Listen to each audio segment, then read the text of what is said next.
session, where we're looking at key challenges and innovations at the heart of water governance, but more from an international perspective and from the perspective of the SDGs. Again, we have a wonderful panel with us. Thanks for being here. So I'm going to introduce them. We will start with an overview, like an address by Pedro Arrojo, who is the special rapporteur, UN special rapporteur for the human right to water and sanitation. He was going to be here today too, but they have a summit of special rapporteurs in Geneva today, so he had to be there today. So he actually will apologize in the video. So he's going to do a short video intervention to say what he would have said here. We have with us Dr. Håkan Tropp, who's the program director of capacity development at SIWI, at the Stockholm International Water Institute. Previously, the head of the Water Governance Initiative at OCDE. And SIWI, you all know, but it works internationally to improve water governance for the achievement of the Sustainable Development Goals. We also have with us Iris I was going to say Bijlsma. Yeah, Bijlsma. Bijlsma? Okay, Iris Bijlsma. She's the executive team lead at the Valuing Water Initiative in the Netherlands Enterprise and Development Agency. Thank you. And we have with us also Dr. Barbara Schreiner, who's the executive director of the Water Integrity Network that promotes water integrity to reduce corruption and improve water sector performance worldwide. The way we have structured the session is slightly different because everybody's in the room. So we have shared with the speakers 4 questions. And so we're going to do kind of a round. We will pose one question, give them each 3, 4, 5 minutes to talk, and then kind of go around the next question session, probably having some debate with everyone, depending on how the time goes with this. Okay, so maybe we can start with Pedro's address, and then we'll come to the table.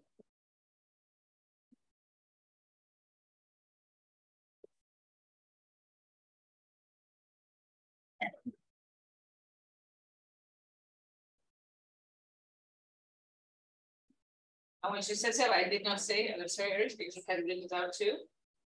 The Valuing Water Initiative is calls for water to be prioritized in decision-making through the application of the UN Valuing Water principles in different water value chains and sectors. So okay, sorry. So I'm going to turn the camera to the, and turn it again. It's also see.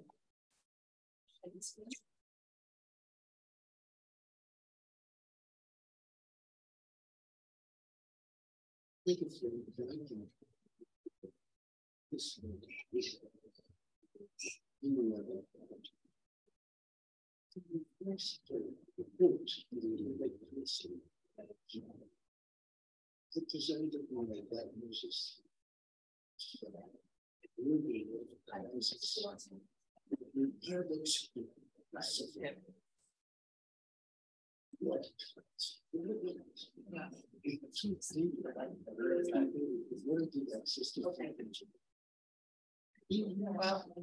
I think we can't hear it. Okay, well, unfortunately, it's really good. So, but we can't hear it. We just can't hear it. So, if we figure out a way for tomorrow to do it, we will share it. We had a good connection between this morning's session and now. And I just kind of say, you know, who is saying how EU water policy and the Water Framework Directive makes a good, it's kind of a model for an integrated approach and kind of a model of how, because this whole thing, I'm not going to say basal, is one of these work as a human right to water and sanitation is that we cannot achieve that goal without what he calls coming to peace with the ecosystems, making peace with aquatic ecosystems as the basis for achieving these goals. But we will share the presentation online today and with everybody. So, okay, so we're down to the table. So,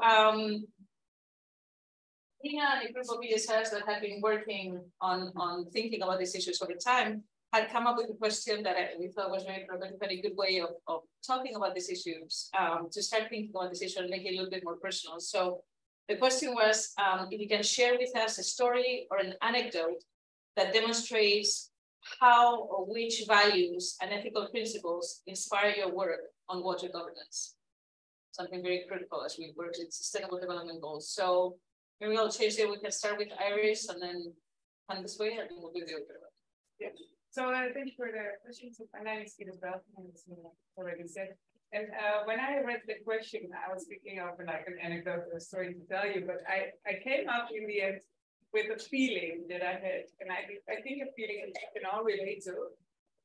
When I was 10 years old, I was snorkeling alone in the ocean.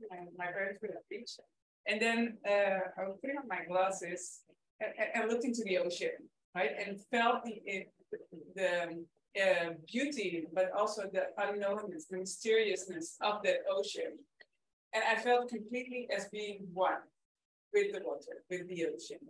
And I think that feeling of being one and being so connected to the ocean, that sparked in me my whole career, basically, because I really wanted to work and to stay connected to water.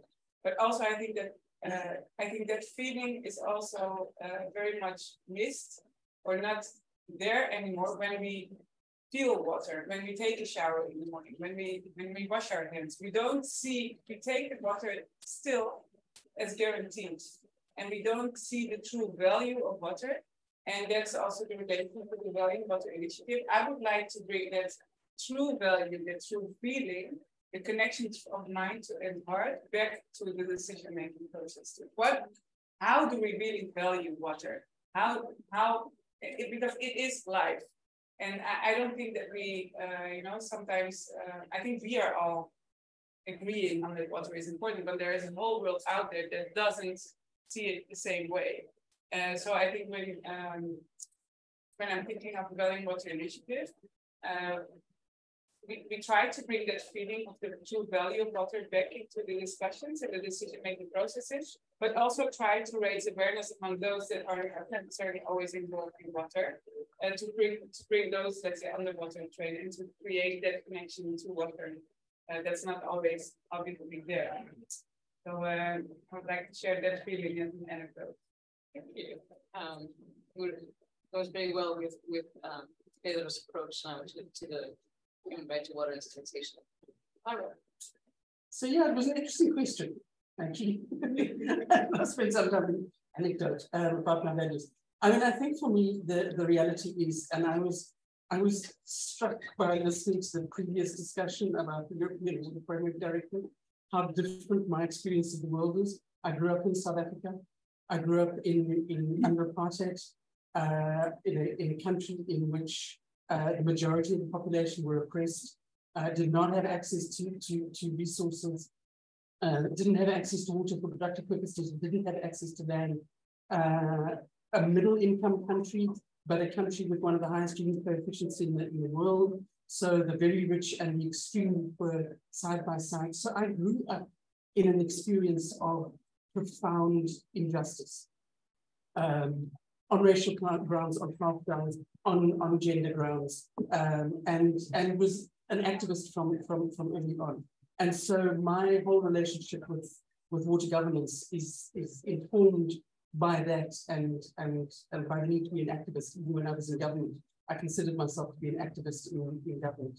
And so I've had for many years a symbolic figure who guides my decision-making in water. She's called Mrs. Mkonazi, and she doesn't exist, but she lives in northern KwaZulu-Natal in South Africa. She's a grandmother. She's looking after 3 grandchildren because her daughter has died of HIV, which was an incredible plague in South Africa and wiped out a vast number of people. And she doesn't have access to water. And she's my lodestone. How do these decisions affect Mrs. Mkonazi? If they're not in her interests, then they're not good decisions to make. And so she's been, my experience of living with injustice and trying to fight injustice kind of crystallized in her. And that's what I take forward. And it's brought me now to where I am in the Water Integrity Network and helped us with how corruption and lack of integrity in the sector actually impacts, particularly on marginalized people. And yeah, that I think is what guides my value system in water governance. Like I said, the other figure, we're going to check, like I said, how about you speak up a little bit? It's hard to hear. We're going to need to close windows again, but yes. Do we close that window? I think so. Thanks a lot. I'll try to speak up as much as I can. Thank you so much. And I think, first of all, it's really a great pleasure to be here. I do recall some years back when I worked at OSP. Actually, I was in contact with Valin and Jean-Paul. So the idea was really to OECD become a partner to this program, NEWAVE. I think at the time, I think that's still the case. It's very difficult for OECD to take part in these types of initiatives and kind of receive funding from this research fund from the EU. So that was not really possible. Then I've been trying to kind of follow the initiative on the side. I think it's really a great initiative. And I really do look forward to kind of talking to the PhD students here and kind of your research. I think also how you see kind of water governance ahead, and very young researchers and kind of how you take the temperature on water governance. And I think kind of the forward-looking perspective on water governance. Continuing a little bit in your vein, I think it's not only in Sweden, it's on cold waters. So you don't want to stay too long there. But something I learned from the person many years ago, it was in a workshop, and instead of asking people, where are you from? You actually, like which city or country? I mean, you can start by saying, so which water basin do you come from? And this triggers a very different type of discussion, you know. Most people know it actually. It's just they need to think about it. So I think that could be like there's an opening for invoking a bit more like engagement. I think also on values of water in different ways. I come from a small water basin in southern Sweden. It's directly translated. It's translated as the Holy River.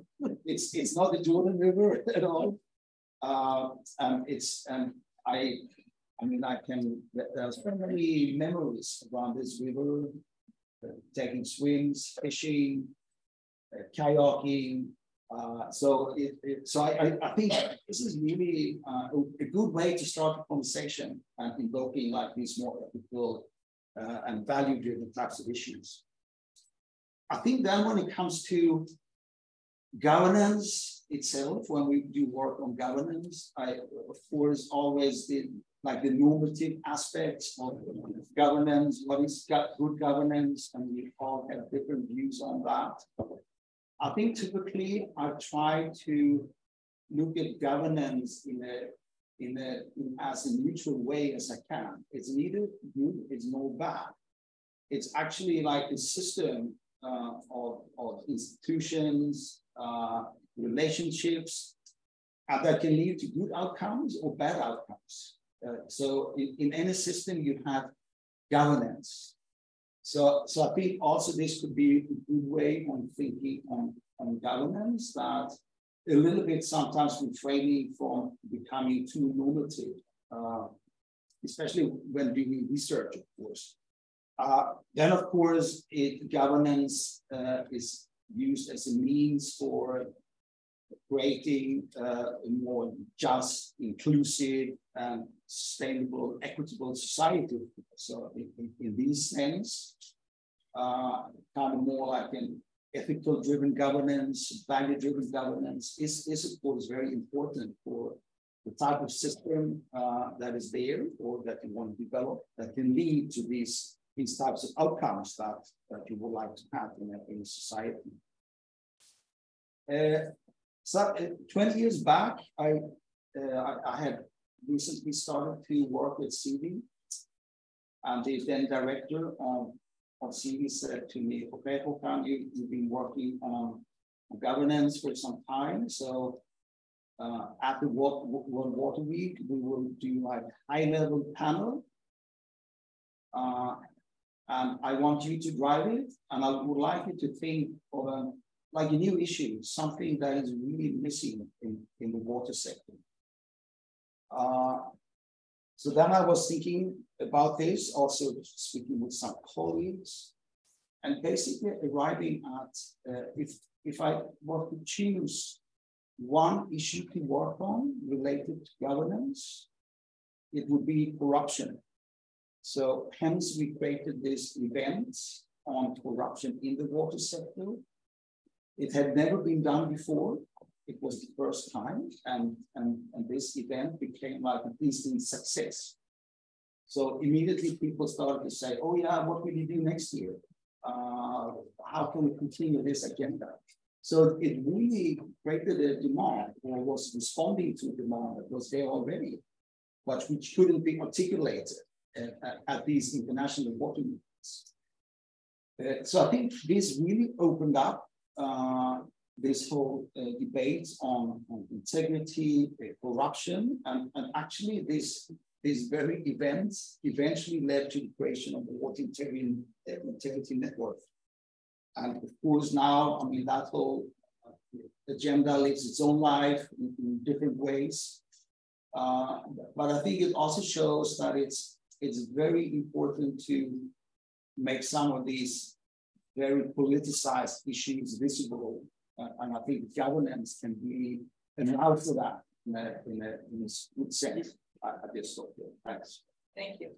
I love how it actually aligns very well. The question obviously came from the networks, that's from the ESRs, but one of the things that is everything that water governance is contextual, and that the solutions have to be contextual, but it's interesting how it even inspires the way we look at and the way we understand our work and the things that we focus on, depending on what our personal experiences have been, as you have clearly indicated. The next question is just focusing now more on governance specifically. What and looking into the future of water governance, what are, from the perspective of your work, your organization, the kind of work that you're doing, what are the main challenges that you see now looking forward from your current position? And Barbara, to start now. Sure, thank you. And it follows on quite well from what Håkan was just saying, because I'm on the Water Integrity Network. We actually have a very niche focus, which is around corruption and integrity in the water and sanitation sector. And so the key governance challenges that we are focused on is that challenge of how do we actually reduce corruption and improve integrity across water resource management, water services, sanitation. And so it's a not insignificant challenge. I think, and I was talking to Justin about this at tea time, I think one of the important things that we have to recognize in this anti-corruption, pro-integrity process is that we will never achieve a society that is corruption-free. That's not going to happen. There will always be corrupt people in organizations, whatever, in the system. The best we can do is to reduce the amount of it, reduce the impact, try to control it. The moment you actually think we can eradicate it, you've actually lost already. So we need to be continually innovative about our governance processes in order to actually keep up to speed with the innovation that's happening from the bad guys, as it were.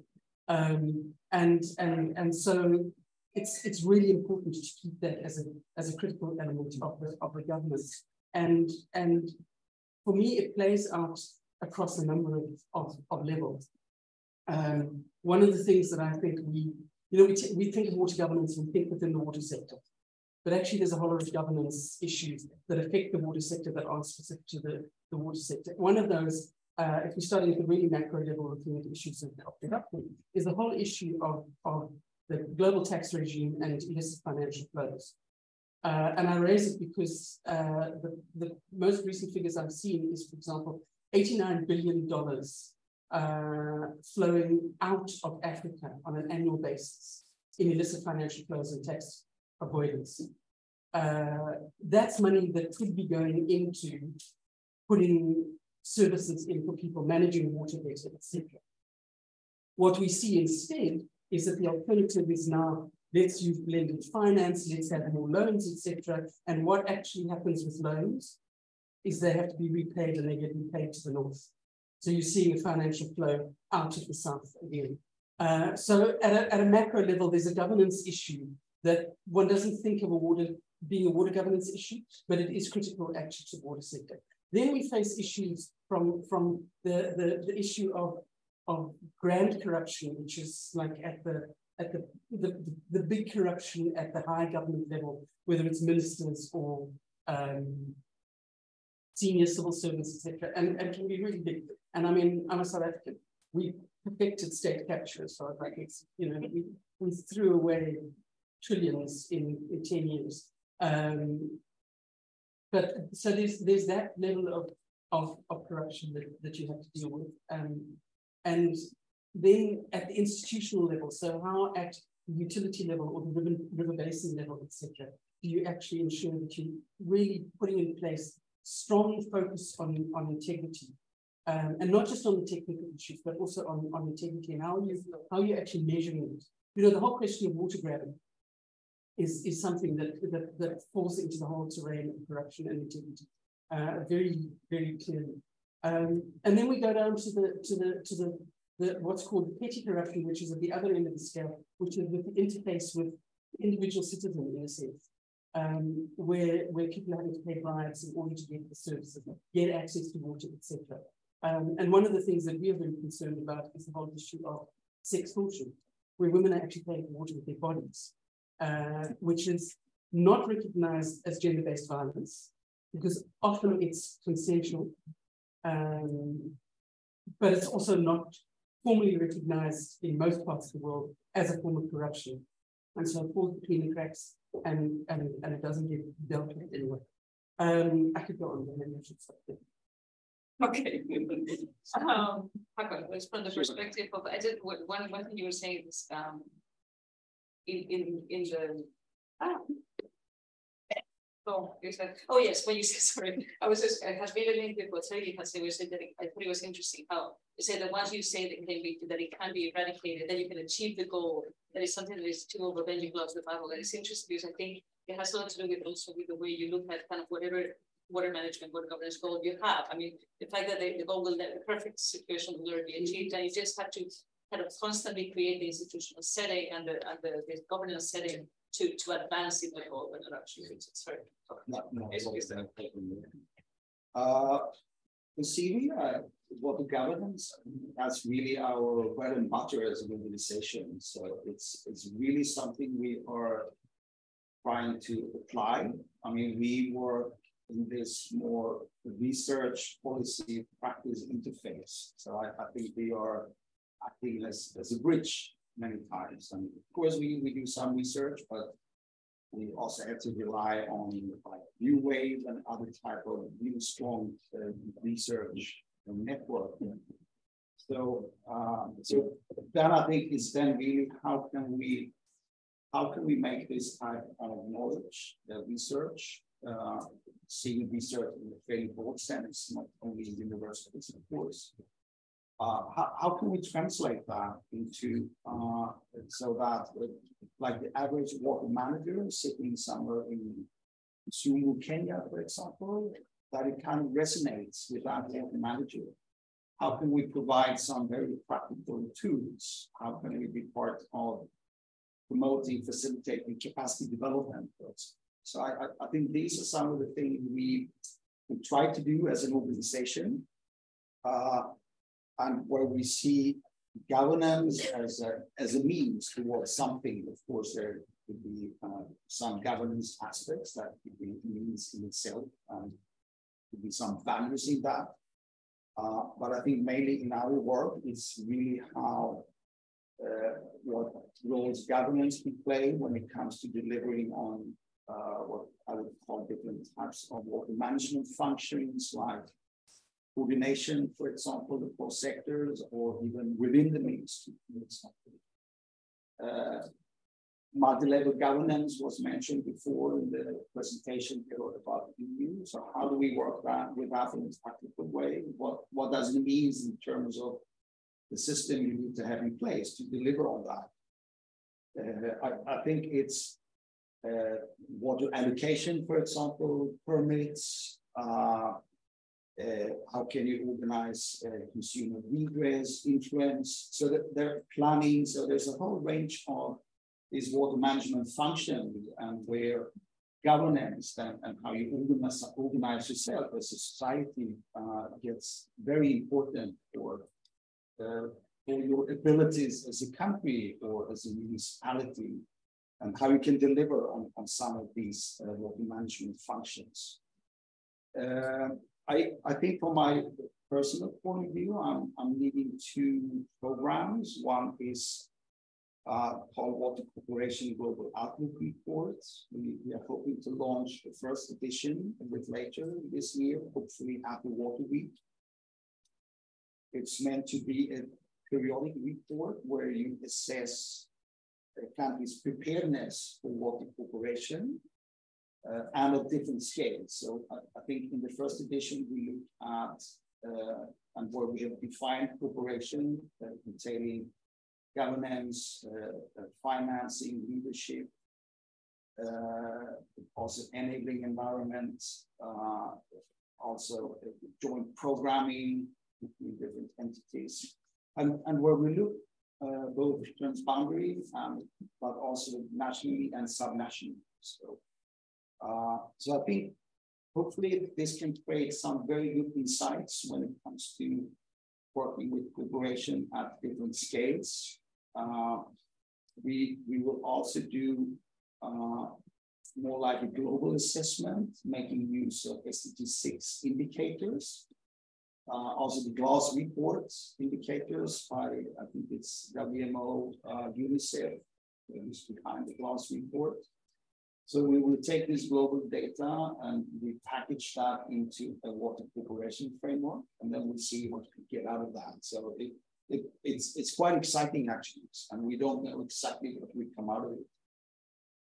So I think here then you really need to see cooperation from the perspective of what can be called polycentric governance or adaptive water management, integrative management, multi-stakeholder water management, for example. So looking at cooperation then as critical for really being able to perform some of these functions that you want to perform in a very efficient way. I think then secondly, I also leading a program on building capacity on governance for improved water security. So we work directly with the 5-6 countries, set in Latin America, another set in Africa. And it's really then to promote governance as a means of improving water security. And kind of a program that is very much owned by the countries. The content is defined by some of the key actors. So it's also to responding to the different needs and demands. Just nice. Yeah. Thank you. Another thing that's striking this into is the multi-level and kind of the multi-party cooperation as an opportunity, as a need, almost like to achieve goals, but also as a risk. I mean, you brought the risk of how to actually operationalize that cooperation so that corruption and integrity doesn't be perfect. Harris. Yes, so I just also wanted to present the team that's here, Sophia and Joe. Please raise your hands because it's not only me presenting BWI today. But so I think it's, when I think about our challenges, I need to contextualize it a bit. So BWI is part of the Netherlands Enterprise and Development Agency, which is an implementing agency for different ministries in the Netherlands. as a program, we are connected to 3 ministries: Economic Affairs and Climate Policy, Ministry of Foreign Affairs, and Ministry of Infrastructure and Water Management.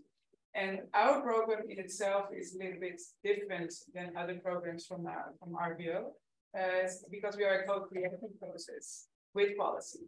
So, and that's where the first challenge lies. So it's on us to co-create policy and also implement it at the same time. How do you do that in the best way? And because you can't do it without each other, so that's, you know, that's of course challenging, but also very nice. I think it's a strength of the program. Our mandate is to apply the 5 Valin water principles that have been established at the high level panel on water, where different government officials came together, among them also our Prime Minister Mark Rutte, still Prime Minister Mark Rutte. And therefore the Netherlands government decided to establish the Valin Water Initiative. But this is a global mandate, so it's not, let's say, only Dutch. There is a Valin Water Initiative also in Bangladesh. There are other, you know, it's a small initiative like in Tanzania, who also implement or apply those Valin Water principles. So we, from the get-go, I wanted to say that we, as a Valin Water Initiative, we understand that we also have our own values behind the creation of this program, because we are from the Netherlands, we are from the global north, but we are not in any case trying to, you know, push or implement or push any other local communities to do it as we do. But we have our own vision towards it. So those 5 principles that we apply, the first 2, I think, are quite important, is identify and recognize the multiple values of water for different stakeholders. And I was talking in the break with Paula on the minor case, in which she said, well, you know, migrants normally not necessarily have a voice or are not listened to in decision-making processes, because they're just not thought of to invite, or they don't feel secure enough to go and take part of the decision-making processes. So I think that's where that starts, right? Identify really what values are there, what stakeholders are there. Are we inclusive enough, or do we need to do better? And then the second principle is the reconciliation of those values and building trust. So I think that's the most complicated and complex one. But for sure, I think the building trust part is and creating safe spaces for everybody to be able to talk. The introverts, the young, women, local communities, indigenous. I think that's where the majority of our attention is also going, and making that inclusive is a challenge in itself.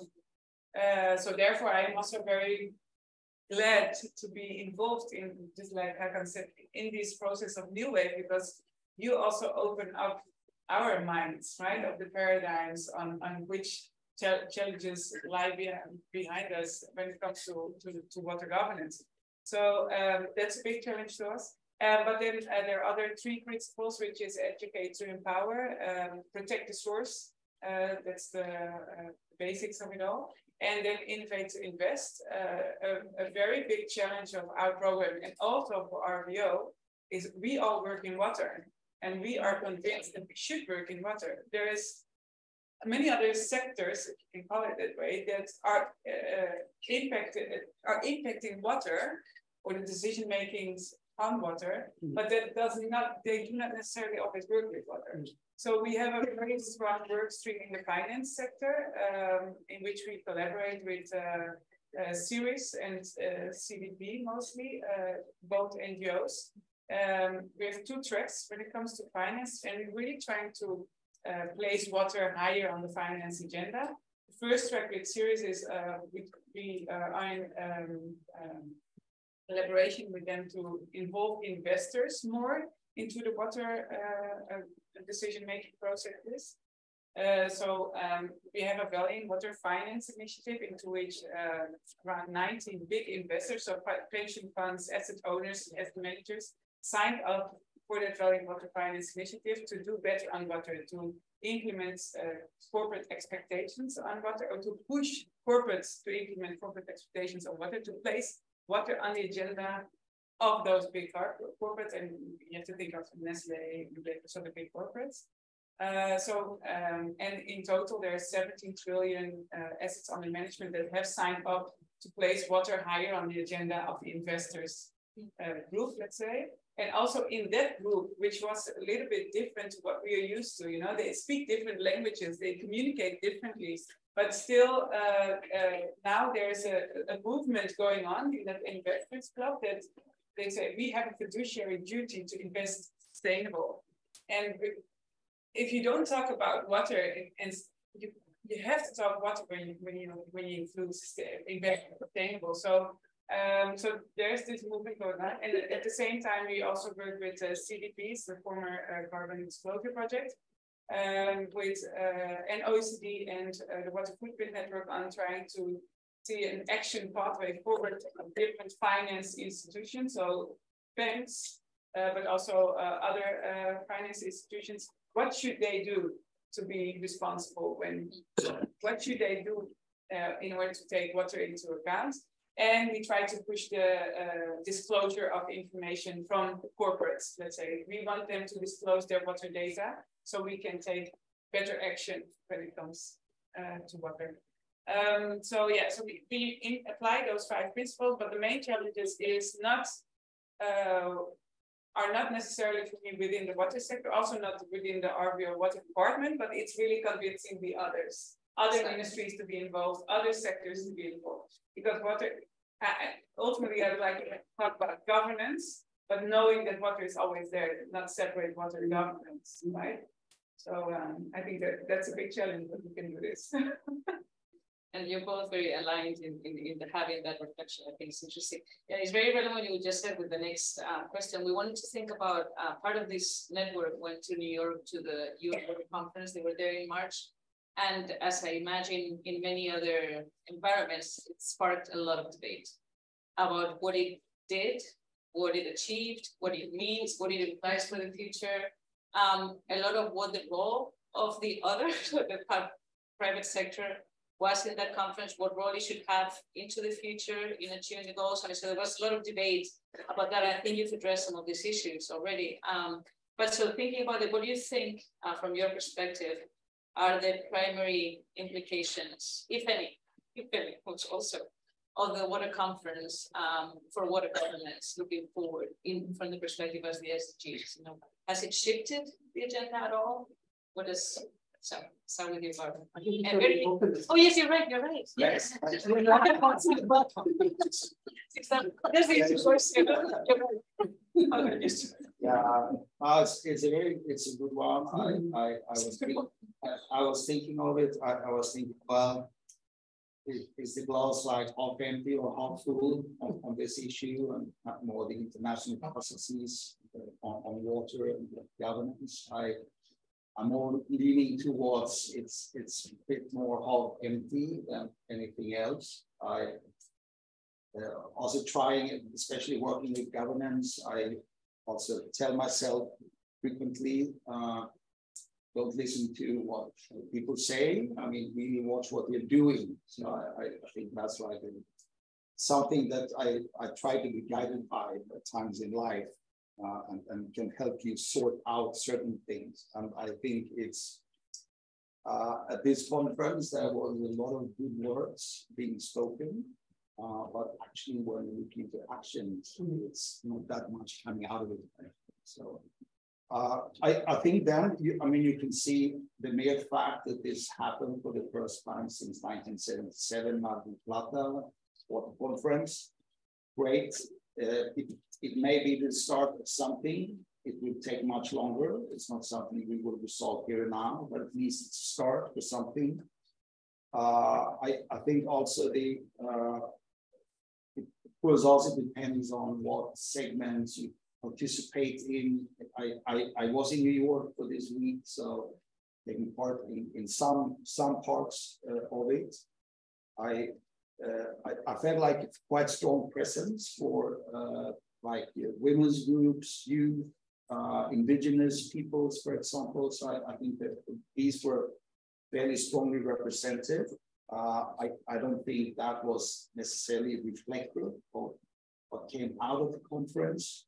So there's, of course, always a lot of lip service. I think an issue like corruption integrity is not getting the attention it deserves.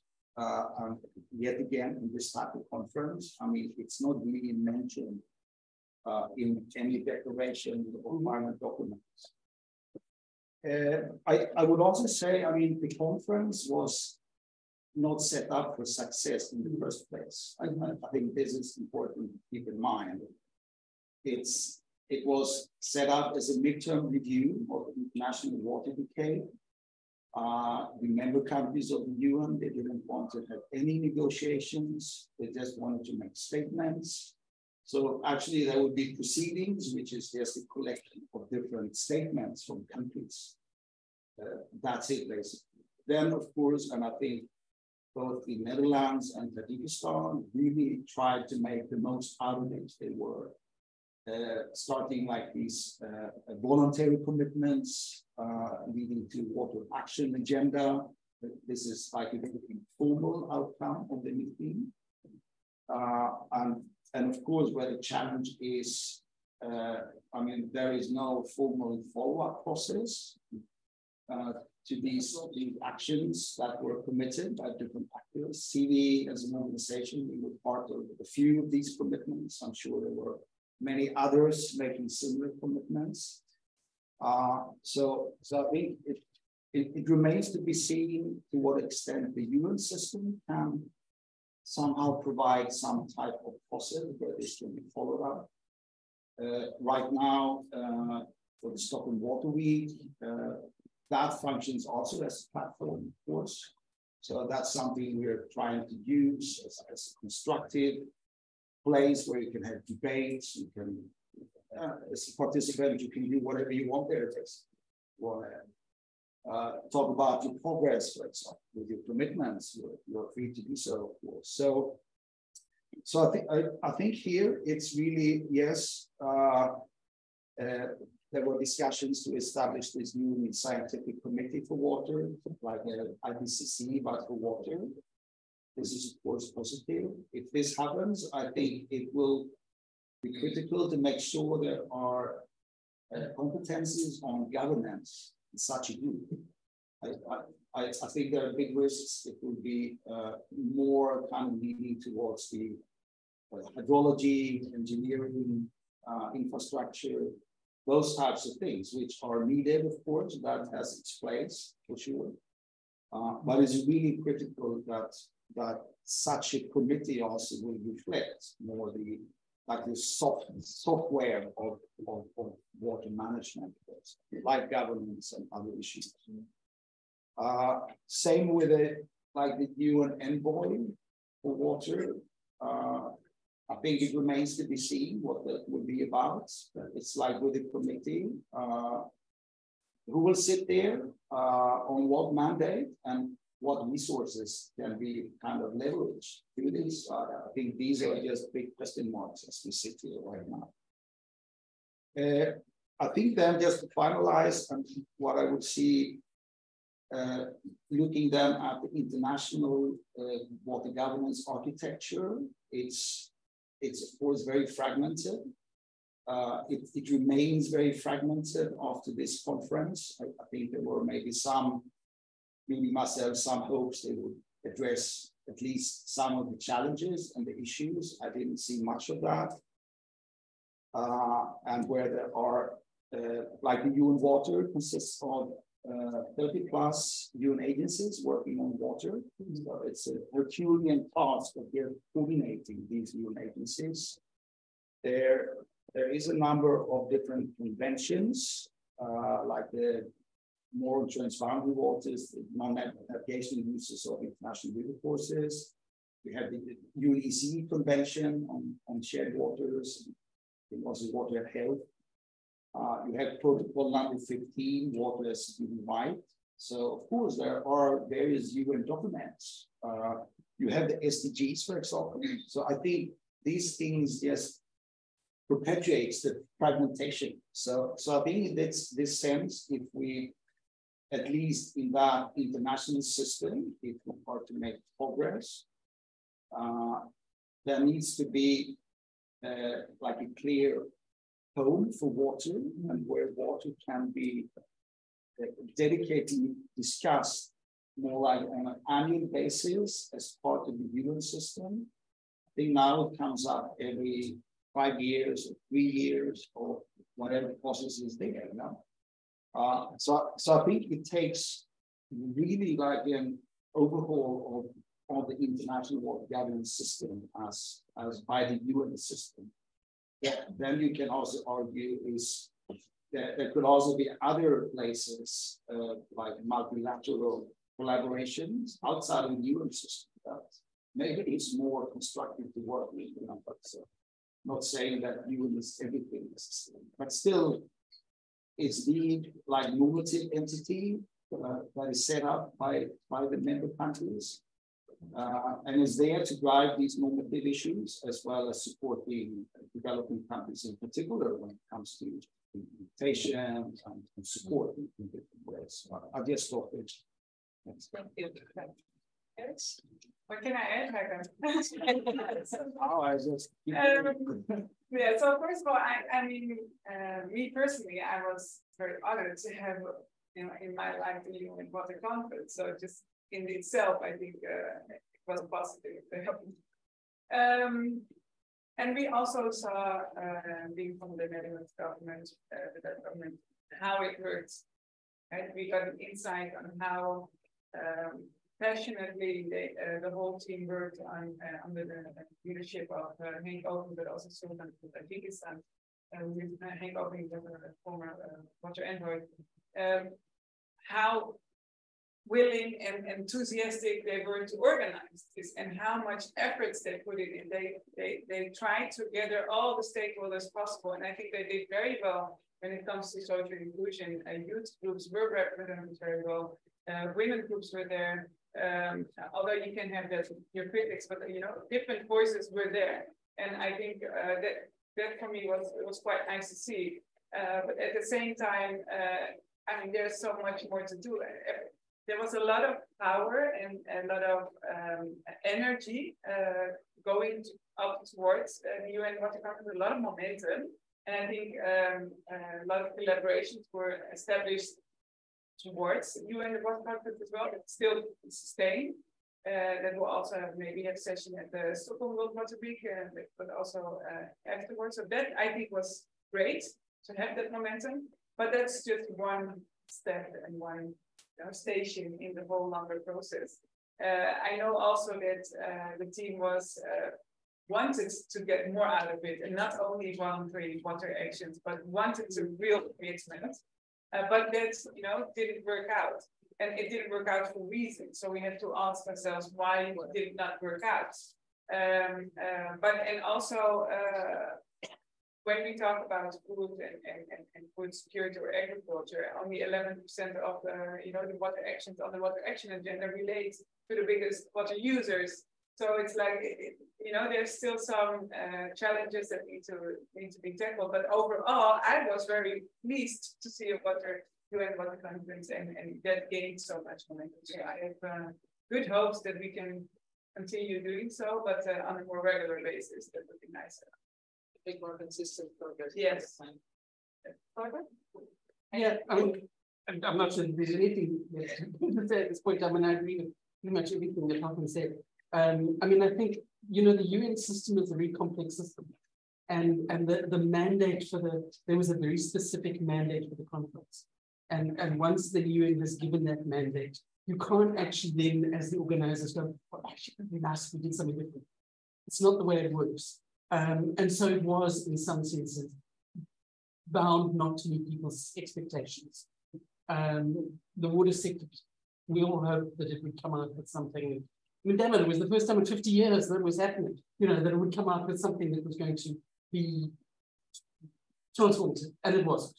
Let's be honest, the glass is half empty. It was not transformative. There were hundreds of non-binding commitments made. Nearly half of them are not funded properly. In fact, a lot of them, I think, were people hoping that if they put commitments out there, somebody would come along and say, I want to fund your commitment. 43% of the commitments actually come from the NGO sector. Government, only 28% of the commitments were from government. So you know, those commitments, I looked at them, I thought, you know, maybe we should make a commitment and not, no, I'm sorry, I'm entering this marketplace. Some people literally just put their strategic plans up there. Literally, they just went cut and paste. I mean, it's an absolute mess. So in that sense, the commitments, they were never going to be binding commitments. Governments really clearly say, don't want binding commitments. We have this mishmash of commitments. There were in amongst that some really good stuff that came forward. There's the thing called the, now I'm going to forget what it's called. It's about putting money for water utilities. The Dutch and the Germans have come together, and they've actually put money for saying we're going to improve utility performance and improve the financial status, the financial viability of utilities so that they can actually be more bankable is really what it's about. But there are some things there that are real, but in amongst a whole lot of noise actually. What is it? I mean, you have 8,000 people coming together. There are bound to be amazing engagements that happen where people took away fantastic stuff that is going to change that.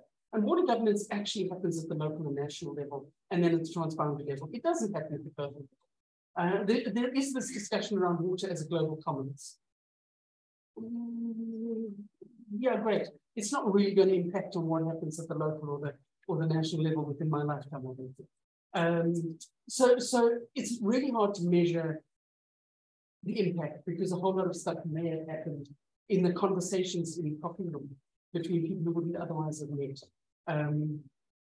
But as a conference, yeah, it was quite big. I do think the issue of the status of UN water and the mandate of the envoy are two critical issues in terms of how does this get taken up and carried forward in the UN system. I don't see a great deal of impetus to change UN water status. So I think for the foreseeable future, at least, we're stuck with this odd creature that we have that actually really lacks any teeth and power. It's a convening body that can't crack in whips and anything. I just want to say one other thing, which is around the inclusivity. And that's, yes, there were a lot of voices present. There were also a lot of people who were excluded. And they were excluded for three reasons. One is that the UN system only allows registration for representatives of legally registered bodies. If you were a member of a grassroots organization that does not have legal registration, you could not get registered for the conference. If you're working in a country in which NGOs do not get registered by the government or are in danger when they're registered by the government, you couldn't come to the conference. You could come and participate in stuff that happened outside, but you couldn't be a member of the UN, a participant in the UN conference. So it's not actually really that inclusive. Secondly, the United States of America is extremely expensive. So there were a whole lot of people who couldn't come because of the cost. And the third thing was there were a whole lot of people who didn't get visas. Either the visa process took too long, or they had their visa applications turned down. And so there were a whole lot of people. We were part of a session that actually arranged to have videos from people playing because they couldn't come to the conference. So yes, there were a lot of diverse voices, but we must not forget that there were a lot of voices that were actually actively excluded from the process. Thank you. I'm just giving a really thorough review of the conference. We're going to change a little bit this fourth question, which is what we want looking forward. But I think we'll leave that to the end. And since there's been a lot of debate on all of the issues that you brought up, I'm going to open up to the floor to hear for people to give comments, questions, contributions, and then the last 10 minutes we'll come back to the table for the final round of what your hope is going forward. That's okay? Okay, so please. Maybe introduce yourself and say what country you're working in. And like that so they get a sense of you. Which basically, yeah. Basically, common country. I'm Rita, I'm an associate inspector on the sector. Basic example in is the Tumbukadra and the Jiparo. But I'm very curious about the first comment from Håkan about when you said that corruption is the main issue you wanted to focus on and make a very politicized issue visible. But it's what I also encounter is that the approaches to corruption are also very technocratic and depoliticized. And I was wondering if there was tension there. And a related question would be, could you reflect on your experience of working in institutions in the global north about corruption in countries outside in the global south? And do you face any resistance from making politicizing the issue of corruption in countries in the global south? I'm going to just do a quick intervention. Let's try to make the answers a little, not short, but concise. Just so that we have around, because I'm thinking that we have 10, 15 minutes. So we can really great question. Because the questions are complicated. I think like this, and it's a little bit how we've been trying to work on anti-corruption, and I know this is something Win has. They are the real experts. I mean, it's really to look at the other side of the coin, which is then working more on transparency, accountability, and participation. We call it like the TAP approach. I think that sometimes can open up some doors and use some of the sensitivities. But I think at the same time, one should not refrain from really calling a spade at times too. So, I mean, we can talk around these things, but at the very end, it's about corruption and where corruption fuels different types of inefficiency, inequalities in societies. So I think in that sense, it's really important to find like these constructive ways on how one can work with anti-corruption, how you can work with a political system. I think there needs to be like the more technical organizations, but then there also needs to be the watchdogs of civil society. So I think they have all roles to be played here. So I think different types of civil society organizations can also play different roles. I really do think you also need like these hands-on NGOs that really can criticize. They are watchdogs. It's not a role we can play as CB. We are more like this technocratic type of organization. We are not into activism such, but it's needed. So it's like these different approaches.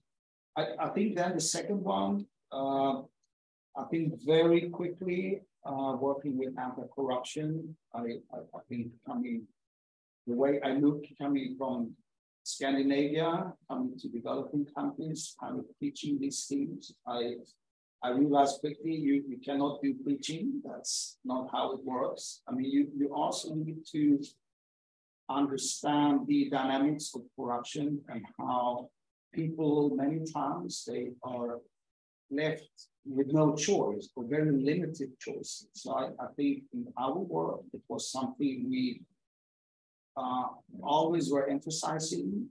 We have corruption where I come from. It's everywhere.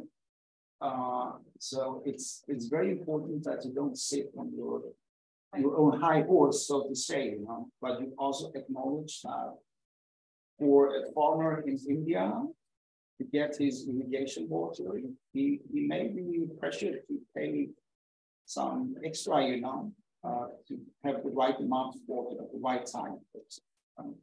I would do the same if it was a matter of the family income. So it's also to realize these very hard choices.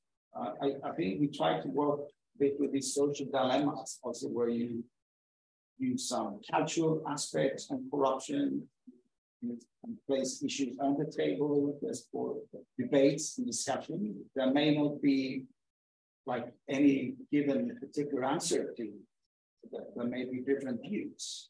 And then what legislation says in countries differs a lot. Probably too long. No, You want to add something? Because she referred to the kind of technocratic approach to anti-corruption. And there is this whole stuff around, put them the right legislation and the, if you've got the right rules and regulations in place. It's nonsense. If you look at South Africa on paper, we've got all of the right things in it, but if you corrupt from the top down, there's just a parallel system that operates and overrides those things. So it has to be much more than that. And that is absolutely the social activism is critical. But one thing Håkan didn't mention was the role of the media. I think that the media plays a huge role in bringing to the fore the issues of corruption and keeping them in the public eye. And I think it's an area where one needs to focus and actually say one needs to be able to develop the capability of the media to actually do the kind of investigative work. But it's dangerous work. But keeping it on the table. Sure. Okay, thank you. Thank you. Oh, sorry, Sina and Manuel. I'm working on water and migration in East Africa, from no river basin in the countries, especially Ethiopia, Kenya, and Somalia. And my question is more about like we have, I mean, it's for all of you. So we have like there's loss and damage fund that's under discussion. So that's like a common fund for countries, especially from global south, to access it and to prevent the loss and damage was sort of by climate change. But is there any discussion about common funding for water governance and water management? Like it could be for the global south, or it could be for the global, because most of the funding given by organizations are attached with some sort of requirements, or you have to do certain projects in a certain way, otherwise you don't get any funding. And the successful projects that are being implemented cannot really be replicated because money is not there anymore. That organization has that project and gives the country.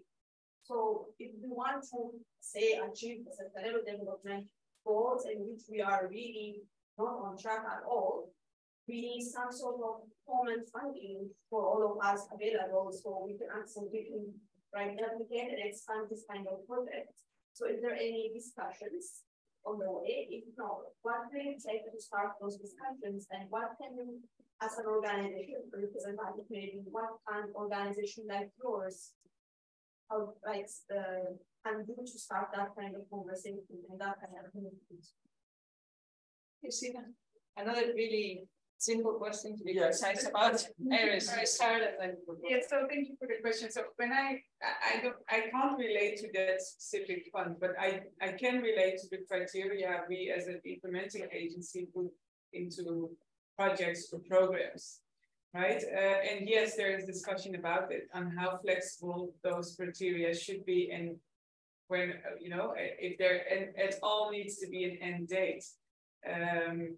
And in our case, as VWI, we have chosen to implement journeys.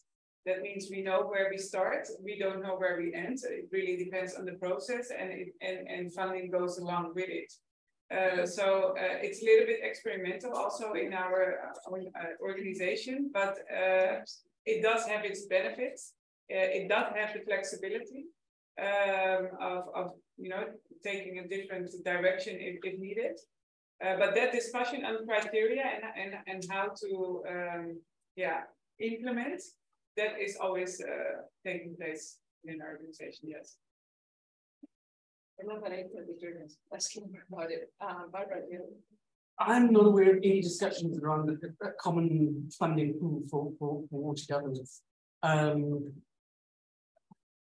have to do some serious thinking about whether I actually think it's a good idea or not. And how it would work and why it would work. My concern is whether there is sufficient funding anyway going into water governance, and I don't think there is.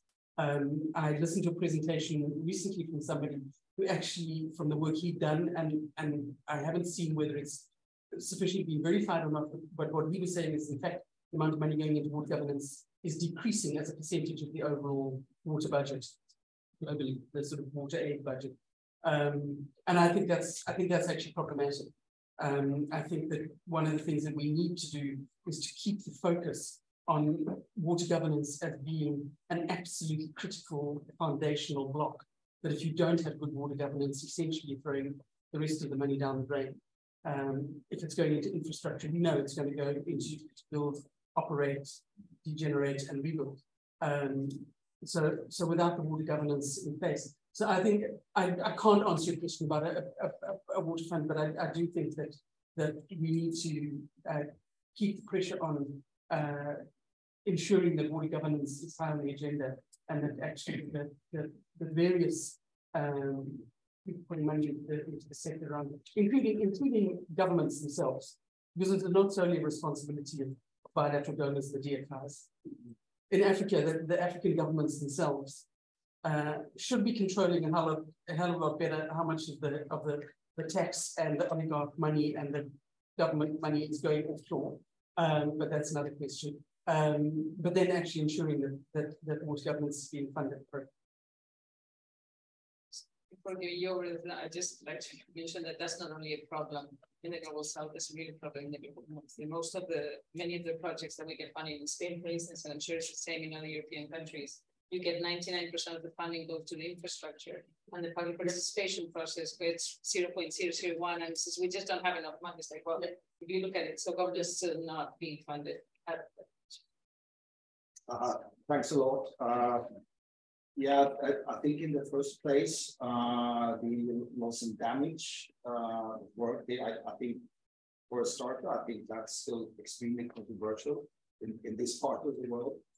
So if countries here in the north are acknowledging too much of loss and damage, it opens like Pandora's box when it comes to kind of paying for that, basically. So I think as for a starter, I think many countries in the north are extremely reluctant to open that box in a big way.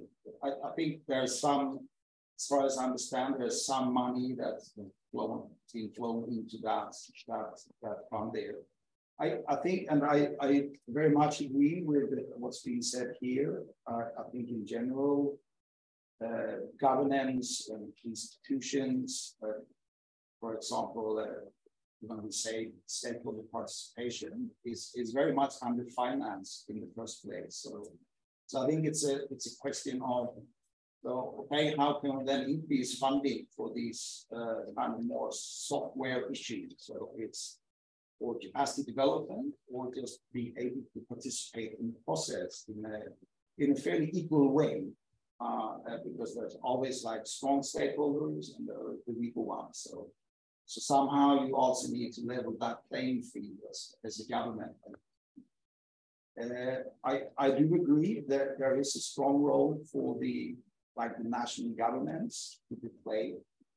I see that as very critical, and just paving the way for investing more in governance issues. I think what would be interesting to discuss is, well, we have globally, there are these vertical funds being set up. So there is like the GCF, the Global Climate Fund, for example. There is this Green Growth Institute, it comes with some funding streams. There are like the national adaptation plans. So there are like the NDCs coming. So I mean, there is like a plethora of these vertical funds. Could it be that we more clearly should earmark governance funding in these already existing ones, or could there be made a case that we set up a new vertical fund is devoted to governance? Maybe that would be quite interesting, actually. I doubt there would be appetite for that, but why not try it? Yeah, thanks. Thank you. Barbara asked for a quick. Can I just make a quick point about climate finance at the moment? And obviously, I mean, one can't have a conversation about water governance without looking at how the hell we're going to cope with climate change and with adaptation. And there's a whole lot of there's a fair amount of climate money is going into adaptation in the water sector. But I just wanted to talk about some of the absolute dishonesty that is happening in the climate finance space, which is the Paris Accord says that a certain, I think it's, I can't remember the amount, of new money is going into climate finance. In fact, if you look at it, it's not new money. A whole lot of development money has been repurposed as climate finance, and what is all that is, and I don't believe that there's going to be new, apart from the controversial issue that Håkan is talking about, I actually think that if any money goes into loss and damage, it's going to be repurposed development money, it's not going to be new money. So there's a whole lot of, to be polite, smoke and mirrors going on about how much money is actually going into climate finance. And I was very amused when I looked at the Water Framework Directive this morning, the presentation, because very clearly one of the principles is polluter pays, but not when it comes to climate change. Sorry. It makes me very angry because the people, that Mrs. Nkonazi is the one who's bearing the brunt of this and didn't cause it. And the smoke and mirrors is actually causing immense pain and suffering in developing countries. Actually, sorry, very passionate, but it got to me. But and what we are trying to do to add to that, so without we are trying to get the 99 or 98% of financing to get that waterproof. So not necessarily have more finances in the fund on only water infrastructure, but really focus on the majority of investments that are made and trying to get those waterproof. So we don't have to, loss and damage, but really get the basics right. Yeah. Thank you. There's Emmanuel, Radhika, jump in. Hi, thank you. My name is Emmanuel. I was born and raised on the banks of the River Po, northern Italy. I live now in the Dutch Delta and I work in the Nile Basin. As in the first panel, we heard a lot about praise for science and research. I would like to know from you what, and my understanding in the way science and research was taught in the previous panel was rather science as a quantitative, applied, and rather technical approach. I was wondering if you can share what type of science and research you think is relevant, you find inspiring for your work, and perhaps what is needed next. Can I respond to that? Sure. Yeah. So, I agree with you, right? Hold on a minute. I've got a really good suggestion, and I think we're going to do that. I think it's good. Sorry, I hadn't thought of that because I was waiting for the time. Do you mind if we do 3 questions and then you address them all at once? I think that's a great idea. Thank you, Dustin. Radhika. And then you say yours. Keep the idea. Hi, everyone. Thanks so much for your insights and your input. It's super interesting to listen to it. My name is Radhika Singh. I'm currently working in Kenya. And my question has to do with some of you have touched upon the UN conference and the water action agenda and this sort of thing. And I think some of you had mentioned that there should probably be a dedicated home for water in the UN, where water currently now is fragmented across many different organizations and institutions and things like that. I guess I'm curious about how what you feel would be the functions of a possible home for water in the UN, just because, as it was also discussed in this conversation, there are enormous costs when it comes to coordination. If we're talking about globally, especially, there is a lot of financial costs, labor costs, time costs, and a lot of organizations, countries can't necessarily take on those costs in the same way as others. And I think there is also this additional issue of the UN just not being able to really enforce much and really hold, partners and organizations, countries accountable. So I guess I'm curious as to what you would think could be the role of a dedicated home for water in the UN. What do you think it could actually do effectively? In what ways do you actually think that it could be useful? And I'm thinking, maybe it could be a platform to hold certain types of data, and then be able to disseminate that. But I'm curious to know your thoughts on what it could actually do effectively. What would you be pushing for when we're asking for a home in the UN for water? Thank you, Radhika. I'll take one last question. Brief jump in. And then Angelo from the Tevere River Basin. I would like to ask the question to Barbara, actually. So in this group, we're working a lot on issues of depoliticization. And it strikes to me when we think about what Håkan mentioned of the glass half empty, half full. And my question would be half empty and half full for whom, and what and which glass or glasses. And I think that, for example, Barbara, you mentioned the aspect of the global tax regime and illicit financial flows. I'll be curious about the magnitude on one side, and on the other side, the very clear, strong political agenda that started in 1979, in 1980 with the structural adjustment programs, and what once we used to call neoliberalism, now everybody, and the Washington Consensus and the Chicago Boys, and now everybody seems forgetting about that. So my question is, what is the political agenda behind the water action agenda? Because my feeling was that, and that's the feeling of several people in this room that were in New York, was that there is a clear agenda there. And there's a clear manipulation of how certain things are being communicated with certain very specific high-level goals that want to be achieved. So what is it that is really being trying to achieve there? And you know, what instead are the crumbles that are being thrown to the first people? So 3 very simple questions. What is the science that is needed, necessary, inspiring? What would be the use of the goals of this UN water agency if created?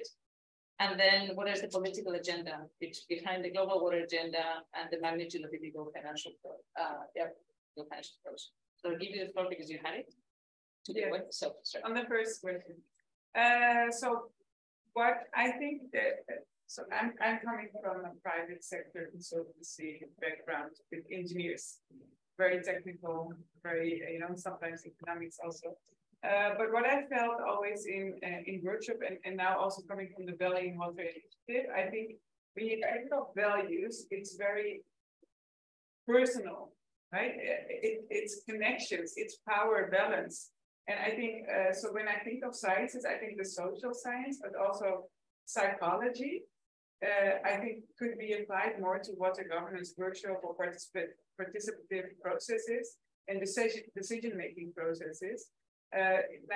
For example, visualize explicitly the power dynamics that are in a room. You know, that creates in itself a different dynamics of the workshop.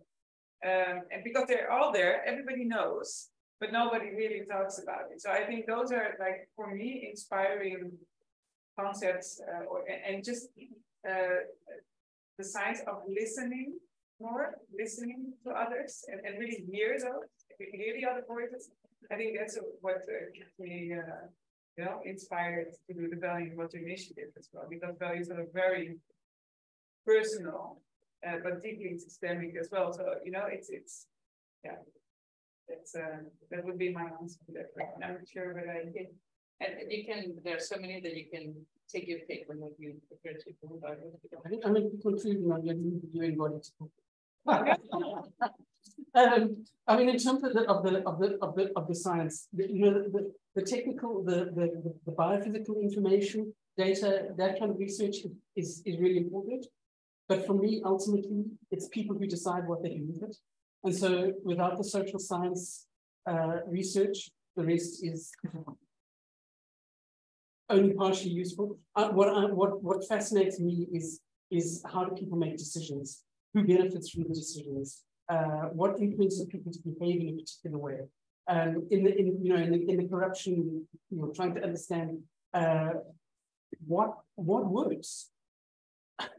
And believe me, the jury is out that anything actually works particularly well in fighting corruption. But, you know, trying to understand in what context does what work, what therefore might, you know, you be working. I mean, interestingly enough, some of the research seems to show that if you run a major anti-corruption campaign, you might actually increase corruption because people think that everybody else is now involved in corruption. Why aren't I doing it? And more people become involved. So, you know, understanding that kind of stuff is critical in terms of informing how you act. So the social science stuff, we need the understanding of people and how they act and how they make decisions, how the power dynamics work in society is absolutely critical for me. And as an activist, absolutely critical, which brings me to your question. Did you really think the UN agenda was going to come out with a revolutionary statement? Of course, there's an agenda behind it. There's an agenda behind everything. The technical decisions at river basin level are informed by a whole lot of value-based judgments. Who gets water? What is more important? It's more important to drive industry than to give water to small farmers, because small farmers don't really produce, they don't add to the GDP. It depends how you're measuring what value is. And that is very biased in our world, how we measure. We measure it by GDP. Yeah, well, that means this is an equalizer doesn't count. So I do think there's an agenda behind it. One of the things that I have been very concerned about for some time is around the whole question of how we finance the gap in the water sector. There's this massive gap, depending on what figures you look at, $114 billion per annum or something that is required to provide water to everybody to meet the human rights to water and sanitation. The gap is there, and then the immediate thing that follows is now we need blended finance. We need to bring in the private sector. We need to get funding from the private sector, from the banks and the private, and that'll solve the problem. Sorry, how does that solve the problem? Does that not just create further indebtedness and further transfer of money from the south to the north? So I do think, I think that although the voices, there were a lot of people of indigenous communities, women, etc., at the UN. That's not where the real power of the UN conference sits, and who is dictating what came out of the agenda. So yeah, neoliberalism is strong and healthy and thriving. Let's start with some needed research. I think there's probably a lot of stuff in there. I mean, regulation, coordination, cooperation, multi-level governance, I mean, you name it, planning. So that there are lots of these, what I referred to before as reward management functions, and where I would see our transparency, accountability, participation, a bit like the bricks and mortar of governance, and also where you need to do a lot of research on those aspects. Because I think that's really what makes governance work at the end of the day. We have systems that are accountable, transparent, and participatory. So I would then frame it more as more research on contextualized governance. I mean, looking at different situations of economic development, levels of water scarcity is, for example. I mean, there could be a full range of different factors there that can be taken into the equation there. And looking then at contextualized governance, what works, what doesn't work, type of thing. I think secondly, it's, I think you said it before here, the problem is not policies, good policies itself. We all have good documents all over the place. Most countries, they have what they need to have. So I think here it's really like the implementation gap. So I think there needs to be more research there. So how do we then transform these nice policies into practical actions? And I think also looking at implementation, I call it sometimes like the implementation coin. You have compliance and enforcement. It's like the aspects of implementation. So it's really then to see what's hindering behavioral change. So for maybe me as a water user, a water consumer, but of course also a service provider or a regulator or whatever type of actor it may be. So we all have a role to be played in implementation. So I think there it's really there to look at what's really stopping us from implementing. I think then the role of dedicated code for water, I think there, I think the new water initially could, one could beef up their mandate. Currently, it's, I mean, it's a very informal mandate, the new water. It's typically funded by Sweden provides funding, and the Netherlands, Germany. So, but I think there needs to be also within the UN system, there needs to be kind of a clear mechanism that this type of entity is funded and that they also have some type of stronger mandate.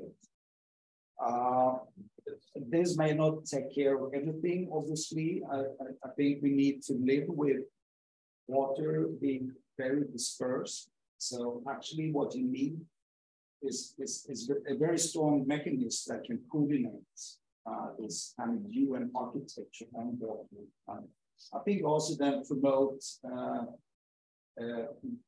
decision-making on water. Ultimately, the UN is about the member countries and what they want. So, so actually, and this is why I, at some point, had some bigger hopes with this UN Water Conference, that maybe some governments would drive water issues more strongly within the UN itself. So, so the history of UN is that the UN administration and bureaucracy can never reform itself. So it would just be very superficial type of reforms that it's been tried over and over again, like the one UN, it's just not working. So actually you need countries to come with a very strong agenda and drive this reform. So I think that is really key. I think we don't really see it now as an outcome of the Water Conference. I'm sure there are a few countries who would like to see this happening, but it's only a few so far. So I think in that sense, it's really I think this is what can be done more in the short run. I think it's to beef up the mandate of UN Water. The UN needs to leverage some internal resources. I think now people in the UN, they may find it very difficult to raise funding internally because of the coordination needs. It's a big problem. So also the UN agencies themselves are not necessarily putting a high priority on UN water. So I think these are some of the challenges. Sorry, it's only like a partial answer. Yeah. Thank you, Tropp. Just to finish, like sometimes when you're a journalist and they give you one last second, you have 1 minute and your microphone will go down. The last round, which I think is just to finish this table with, is to what do you hope for the future of water governance? And it's really one idea. I know that we're keeping forever one idea, each of one last film, today optimistic or not. Bill, what is the hope for the future of water governance? And we'll start with you, Iris, and go around and we'll finish the round. Yes, sir. So basically, my hope would be that there would be governance and that water would be intrinsically already in the governance. So we don't have to convince everybody else that water is essential. That would be nice. And I think we can get there.